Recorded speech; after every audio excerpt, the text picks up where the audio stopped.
میرے رسول پاک علیہ وسلم نے فرمایا بندہ اللہ کے سب سے قریب اس وقت ہوتا ہے جب وہ سجدے کی حالت میں ہوتا ہے۔ کس کے قریب ہوتا ہے؟ اللہ کے سب سے قریب ہوتا ہے وہ بڑا نیڑے ہے رب کے، بڑا قریب ہے، اس لیے کہ وہ حالت سجدہ میں، وہ جب سجدے کرتا ہے نا اس کی بارگاہ میں جب جھک جاتا ہے۔ آپ ذرا سجدے کی کیفیت دیکھیں نا، زبان بھی یہاں ہے، آنکھ بھی یہاں ہے، کان بھی، عقل بھی ساری، اس نے سارا کچھ رکھ دیا سجدے میں۔ آپ وہ کبھی پیچھے جائیں تو دیہاتوں میں کہا جاتا تھا ناک سے نکیریں نکالو، بہت بڑی سزا ہوتی تھی نا، ناک سے نکیریں نکالو، بڑی سزا ہوتی تھی۔ تو اس نے کہا مالک مجھے کسی نے کہا نہیں، پر دیکھنا میں نے رکھ دی ساری عقل سجدے میں، اور رکھ کے کہا کیا سبحان ربی یا اللہ، اللہ میں پست ہوں تو اعلیٰ ہے، اللہ تو میرا رب ہے اور تو سب سے اعلیٰ اتنا۔ اور فرمایا جب یہ اس کیفیت میں ہوتا ہے تو پھر یہ اپنے رب کے قریب ہوتا ہے۔ کثرت عبادت، نوافل۔ ہمارے ہاں عمرے کی قرآن اندازی محفلوں پہ ہونے لگ گئی ہے، حالانکہ حدیث سے ثابت نہیں۔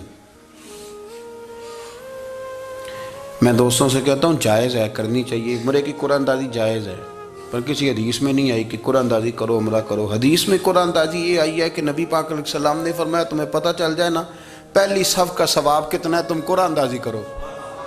عمرے کی قرآن اندازی کا تو پوسٹر چھپتا ہے، تو یہ والی قرآن اندازی کب ہونی ہے؟ ہونی چاہیے کہ نہیں؟ حضور نے فرمایا تمہیں پتہ چلے کہ اس کا ثواب کتنا تو تم قرآن اندازی کرو، تم قرآن ڈالو۔ جب آپ نماز پڑھ رہے ہوتے ہیں، جب آپ کا مصلی آباد ہوتا ہے، صلاح الدین ایوبی ایک بزرگ سے ملاقات ہو گئی، بیت المقدس پر قبضہ تھا عیسائیوں کا، تو صلاح الدین بڑے پریشان تھے۔ بابا جی کہنے لگے پتر کیا ہوا؟ کہنے لگے حضور پتہ چلا ہے دشمن کے 2 بحری بیڑے اسلحہ لے کے آ رہے ہیں، مسلمان پہلے ہی کمزور ہیں، اور اب اگر 2 بحری بیڑے اور آ گئے تو حضور مسئلہ بن جائے گا۔ تو میں پریشان ہوں کہ کس طرح یہ کم مسئلے والی ہماری فوج ہے کیسے مقابلہ کرے گی۔ تو بابا جی کہنے لگے پتر اس طرح کرنا، آج رات تو بھی دعا کرنا اور میں بھی کروں گا، تو بھی دعا کرنا، آپ ناراض نہ ہونا، ہم تو پیروں والے ہیں، ہم تو پیروں کے نوکر غلام ہیں، ہمارا تو گزارا ہی نہیں، ہمیں تو ملتا ہے سارا کچھ وہاں سے۔ پر میرا سوال یہ ہے کہ تعویذ لینے جاتے ہو نفل کیوں نہیں پڑھتے؟ رات اللہ اللہ کیوں نہیں کرتے؟ یہ بھی تو ہمارے بزرگوں کا ہی طریقہ ہے، انہوں نے تو ہمیں سکھایا ہے۔ صلاح الدین ایوبی سے بزرگوں نے کہا کہ رات آج نا اللہ اللہ کرنا، تو میں تیرے لیے دعا کروں گا، تو بھی دعا کرنا۔ تو بندہ جب دکھی ہوتا ہے تو سجدہ کرتا ہے تو پھر ہی تو مصلی بھیگ جاتا ہے، پھر ہی تو مزہ آتا ہے۔ سکھی بندہ تو کعبے جا کے نہیں روتا، دکھی تھے، تکلیف تھی، تو سر رکھا سجدے میں تو تڑپ گئے۔ اور وہ بابا جی کہتے ہیں میں مسجد آیا تو صلاح الدین چیخیں مار کے رو رہا تھا اور کہہ رہا تھا مالک میں کوئی اپنی شان کے لیے تو نہیں نہ لڑ رہا، اللہ کو میں کوئی قبضوں کے لیے تو نہیں لڑ رہا، مالک تیرے لیے لڑ رہا ہوں، مجھے بے آبرو نہ کرنا، میری مدد فرمانا۔ کہتے ہیں میں آیا تھا کہ مسجد میں دعا کروں گا، پر صلاح الدین ایوبی کو روتے دیکھا تو میں لوٹ گیا۔ تو سویرے صلاح الدین ملے تو بڑے خوش تھے۔ میں نے کہا پتر کیا ہوا؟ کہنے لگے حضور وہ بحری بیڑے 2 آ رہے تھے نا اسلحہ لے کے، دونوں ڈوب گئے پانی میں ڈوب گئے۔ تو بابا جی کہنے لگے صلاح الدین وہ پانی میں نہیں ڈوبے، وہ تیرے آنسوؤں میں ڈوب گئے، وہ غرق ہو گئے، وہ جو تو نے مصلی آباد کیا تو وہ تیرے آنسوؤں میں ڈوب گئے، وہ غرق ہو گئے، وہ تباہ، اتنے قیمتی تھے تیرے آنسو کے بہا لے گئے دشمن کے بحری بیڑوں کو۔ میرے بھائی ٹھیک ہو گیا جی، میرے عزیز سمجھ لیں اس بات کو ہمیشہ کے لیے، اور اس پر غور کر لیں اچھے طریقے سے کہ میرے رسول کریم سید عالم صلی اللہ علیہ وسلم نے نا ہماری توجہ دلائی، حضور نے ہمیں بتلایا، ہمارا ذوق بڑھایا عبادت کی طرف۔ ایک صحابی تھے حضرت ابو فاطمہ رضی اللہ تعالیٰ عنہ، یہ ترمذی شریف کی حدیث ہے۔ نبی پاک علیہ السلام نے فرمایا ابو فاطمہ قیامت کے دن مجھ سے جلدی ملنا چاہتے ہو کہ دیر کے ساتھ؟ تو کہنے لگے حضور کون ہوگا جو دیر سے ملنا چاہے گا، ہم نے تو جان دے دی وعدہ دیدار پر۔ اعلیٰ حضرت فرماتے ہیں جان دے دی وعدہ اور نقد اپنا دام ہو ہی جائے گا۔ مجھے لگتا ہے کہ یہ سودا نقد و نقد ہو جانا ہے، چونکہ ہم نے جان دے دی وعدہ دیدار پر۔ آپ نے وعدہ کیا تھا کہ مریں گے تو پھر زیارت ہوگی، تو مر گئے ہم زیارت کی خاطر۔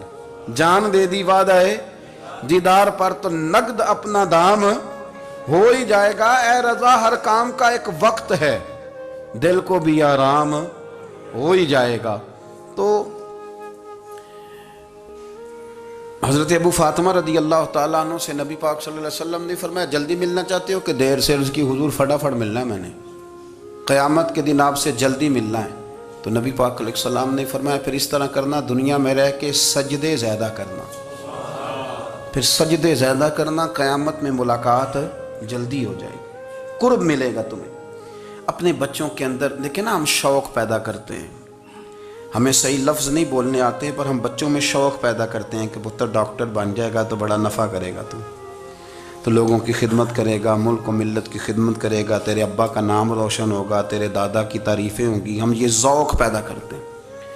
ہم اپنے نوجوانوں کے اندر یہ فکر پیدا کرتے ہیں، انہیں ہم سمجھاتے ہیں کہ میاں جب تم پڑھو گے، محنت کرو گے تو فلاں آدمی کی طرح تمہارا نام ہوگا۔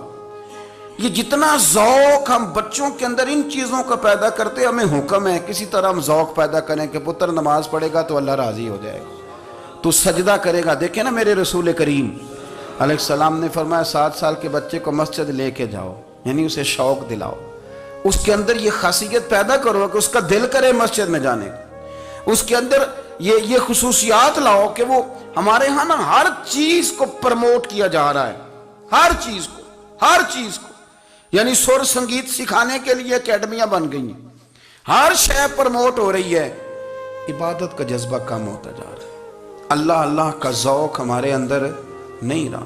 اور اتنا مشکل ہم نے اپنے لیے بنا لیا ہے کہ وہ بندہ جو بڑی زبردست مذہبی گفتگو کر رہا تھا اور تگڑی بات کر رہا تھا، کیا بات ہے، لیکن نماز کے بارے میں کمزوری دکھا جاتا ہے، نوافل کے بارے میں وہ چپکے سے نکل جاتا ہے۔ امام احمد بن حنبل رحمۃ اللہ تعالی علیہ، مسند امام احمد بن حنبل 14 جلدوں میں ہے مارکیٹ میں، اور مجھے تو خیر پسند ہی بڑی ہے، میں نے تو کئی دفعہ پڑھی ہے۔ اور کیا بات ہے امام احمد بن حنبل کی، کیسے تگڑے قسم کے محدث تھے، اور اللہ نے کتنا انہیں اعزاز عطا فرمایا ہوا تھا۔ یہ کوڑے بھی کھاتے تھے دین کی خاطر، سارا کرتا لہو سے بھر بھی جایا کرتا تھا، بڑا اعزاز والا شخص تھے، بڑے اعزاز والے۔ حدیثیں جمع کرنا، حدیثیں لکھنا، حدیث پڑھانا، سارا دن رہتے تھے۔ کہہ سکتے تھے کہ میں کر تو رہا ہوں کام، اور حدیث بھی موجود ہے کہ عالم عابد سے افضل ہوتا ہے، پر اس کے باوجود